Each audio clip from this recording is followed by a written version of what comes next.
Bengal safe Murshidabad জেলায় ফার্নিচারের জগতে এক পরিচিত ও প্রতিষ্ঠিত নাম। বেঙ্গল সেফ 57 বিবি সেন রোড, বহরমপুর, মুর্শিদাবাদ। বাদশাহী রোডের কাপাসডাঙ্গা মোড়ের পেট্রোল পাম্প ও রাইস মিলের মাঝামাঝি স্থানে রোড কনস্ট্রাকশন সামগ্রীর কারণে একটি দুর্ঘটনা ঘটে।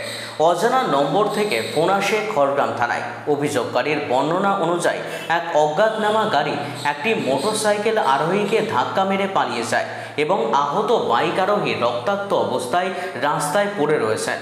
ফোন কলের খবর পেয়ে ছুটে আসে খড়গ্রাম থানার নাইট পেট্রোলিং পুলিশ। আহত ব্যক্তিকে খড়গ্রাম থানার গাড়িতে করে খড়গ্রাম গ্রামীণ হাসপাতালে নিয়ে যায়।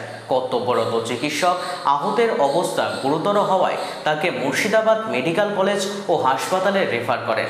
পরবর্তীতে ঘটনাস্থল পুনরায় পুলিশ পরিদর্শন করে দেখে নির্মাণ সামগ্রী রাস্তার ওপর ফেলে রাখা এবং সেখানে পর্যাপ্ত আলোকসজ্জা না থাকার ফলে দুর্ঘটনার ঝুঁকি তৈরি হয়েছে। তাৎক্ষণিকভাবে পুলিশ সেখানে কিছু গার্ডরেল স্থাপন করেন যাতে দুর্ঘটনার সম্ভাবনা হ্রাস পায়।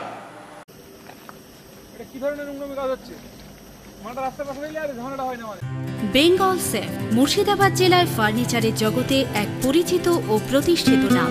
বেঙ্গল সেফ 57 বিবি সেন রোড, বহরমপুর, মুর্শিদাবাদ।